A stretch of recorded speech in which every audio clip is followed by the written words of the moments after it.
بہت پرانے زمانے کی بات ہے، اتنا پرانا زمانہ کہ زمین ابھی نئی تھی، انسان کم تھے اور آسمان زمین کے قریب محسوس ہوتا تھا۔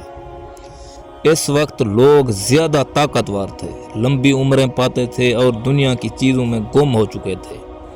شروع میں وہ اللہ کو ایک مانتے تھے، اس کی عبادت کرتے تھے، لیکن وقت کے ساتھ ساتھ ان کے دل بدلنے لگے۔ نیک لوگ مرنے لگے تو شیطان نے لوگوں کے دل میں خیال ڈالا کہ ان کی یاد میں نشان بنا لو۔ پہلے تصویریں بنی، پھر مورتیاں بنی اور پھر آہستہ آہستہ وہی مورتیاں سجدوں کی جگہ بن گئیں۔ اس قوم میں ایک شخص تھا، خاموش، بردبار، لمبا قد، سفید چہرہ، آنکھوں میں عجیب سا نور۔ اس کا نام نوح علیہ السلام تھا۔ اللہ نے اسے چنا کہ وہ لوگوں کو دوبارہ سیدھے راستے پر لائے۔ نوح لوگوں کے پاس جاتے، ان کے گھروں میں، ان کی محفلوں میں، ان کے بازاروں میں، اور کہتے کہ ایک اللہ کی عبادت کرو۔ یہ جو تم پتھر کے بت بنائے بیٹھے ہو، یہ نہ سنتے ہیں نہ دیکھتے ہیں۔ کچھ لوگ سنتے، ہنستے، کچھ منہ پھیر لیتے۔ وقت گزرتا گیا، سال گزرتے گئے، نوح علیہ السلام کی داڑھی سفید ہوتی گئی، مگر ان کی آواز میں کمزوری نہ آئی۔ دن ہو یا رات، اکیلے ہوں یا سب کے بیچ، وہ کہتے ہی رہے۔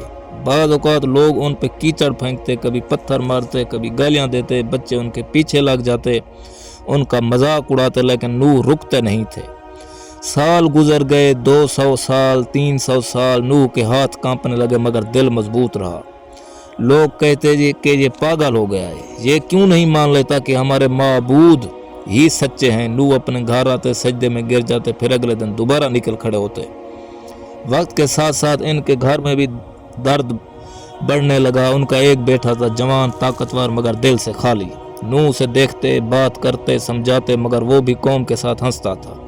نوح کے لیے یہ سب سے بھاری لمحے ہوتے تھے۔ وہ راتوں کو جاگتے، دعا کرتے، آنسو بہاتے، مگر پھر بھی صبر کرتے رہے۔ ایک دن ایسا آیا کہ زمین کی ہوا بدل گئی، آسمان جیسے خاموش ہو گیا۔ نوح کو دل میں عجیب سا احساس ہونے لگا۔ اسی وقت اللہ کا حکم آیا کہ اب وقت پورا ہو چکا ہے، اب لوگوں پر فیصلہ ہونے والا ہے اور تمہیں ایک بڑی کشتی بنانی ہے۔ نوح نے ادھر ادھر دیکھا، چاروں طرف زمین خشک تھی، دور دور تک پانی کا نام و نشان نہیں تھا، مگر انہوں نے سوال نہیں کیا۔ اگلے دن سے لکڑیاں کاٹنا شروع کر دی۔ لوگ گزر کر دیکھتے، ہنستے، کہتے یہ بڑھاپے میں اور پاگل ہو گیا ہے۔ کوئی کہتا بارش آنے والی ہے، کوئی کیا کہتا سمندر یہاں آ جائے گا۔ نوح سنتے تھے مگر جواب نہیں دیتے تھے۔ وہ کشتی بناتے رہے۔ کشتی بڑی تھی، بہت بڑی، ایسی جیسی زمین پر پہلے کبھی نہ دیکھی تھی۔ وقت گزرتا گیا، کشتی تیار ہونے لگی۔ ایک دن عجیب بات ہوئی، جنگلوں سے جانور نکلنے لگے، جوڑے کی صورت میں، شیر کے ساتھ شیرنی، بھیڑ کے ساتھ بھیڑ، پرندے آسمان سے اترنے لگے۔ لوگ حیران ہوئے مگر پھر بھی نہ مانے۔ نوح ہر جانور کو دیکھتے، جگہ بناتے، انہیں کشتی میں داخل کرتے۔ پھر ایک دن ایسا آیا کہ زمین کے ایک تنور سے پانی ابلنے لگا۔ یہ نشان تھا۔ نوح نے آواز دی کہ جو مانتے ہیں وہ آ جائیں۔ چند لوگ دوڑے، چند عورتیں، چند بچے اور جانور، باقی سب لوگ ہنسنے لگے۔ آسمان پر بادل گرجنے لگے، بارش ایسی شروع ہوئی کہ کسی نے کبھی نہ دیکھی تھی۔ قطرے نہیں، دیواروں کی طرح پانی گرنے لگا۔ زمین بھی پانی اگلنے لگی، ندی نالے سمندر بننے لگے، کشتی ہلنے لگی۔ نوح نے ایک طرف دیکھا، انہیں اپنا بیٹا نظر آیا، وہ دور کھڑا تھا۔ نوح نے پکارا مگر شور میں آواز دب گئی۔ بیٹا پہاڑ کی طرف بھاگا، پانی اس کے پیچھے بھاگ رہا تھا۔ لمحوں میں لہریں پہاڑوں سے اونچی ہو گئیں، بیٹا نظر سے اوجھل ہو گیا۔ کشتی اب سمندر میں تھی، چاروں طرف صرف پانی تھا۔ آسمان اور زمین کا فرق مٹ گیا، دن رات کا پتہ نہیں چلتا۔ کشتی لہروں سے ٹکراتی، اوپر اڑتی، نیچے گزرتی۔ اندھے لوگ سمائے بیٹھے تھے۔ نوح خاموش تھے، کبھی کھڑے، کبھی بیٹھے، کبھی آسمان کی طرف دیکھتے۔ دن گزرتے گئے، مہینے گزرتے گئے۔ آخر کار بارش آہستہ آہستہ رکنے لگی، پانی اترنے لگا، کشتی ایک جگہ آ کر ٹھہر گئی۔ دروازہ کھولا گیا، باہر خاموشی تھی، زمین نئی لگ رہی تھی، ہوا صاف تھی، دنیا بدل چکی تھی۔ نوح کشتی سے اترے، ان کے بال بالکل سفید تھے، ان کے چہرے پر تھکن تھی مگر آنسو میں کوئی کمی نہ آئی ان کے، اور وہ بہت ہی پرسکون لہجے میں تھے۔ ایک نئی دنیا شروع ہونے والی تھی، کیونکہ چند انسان تھے، وہیں سے انسانیت نے اپنا سفر شروع کرنا تھا۔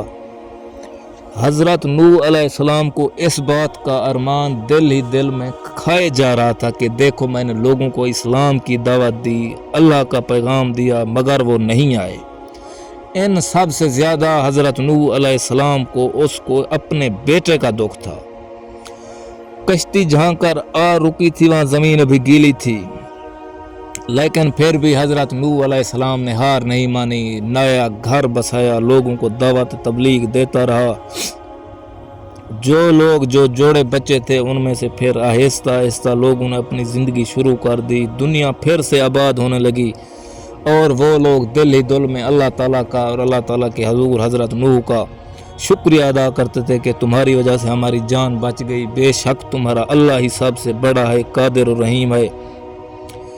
حضرت نوح علیہ السلام بہت ہی اچھے پیغمبر تھے، بہت ہی اچھے اولیاء تھے اللہ پاک کے۔ حضرت نوح علیہ السلام کو اللہ تعالیٰ نے یہ بخشی تھی عنایت کہ اس کو پہلے سے پتہ چل گیا کہ اب سمندر نے آنا ہے، لوگوں نے برباد ہو جانا ہے، لیکن لوگوں نے حضرت نوح کی ایک بھی نہیں سنی۔ ایک شام سورج ڈوب رہا تھا، آسمان نازچی اور سرخ رنگوں سے بھر گیا تھا۔ نوح ایک پتھر پر بیٹھے تھے، سامنے پھیلی زمین، پیچھے خاموش کشتی اور اوپر آسمان۔ وہ دیر تک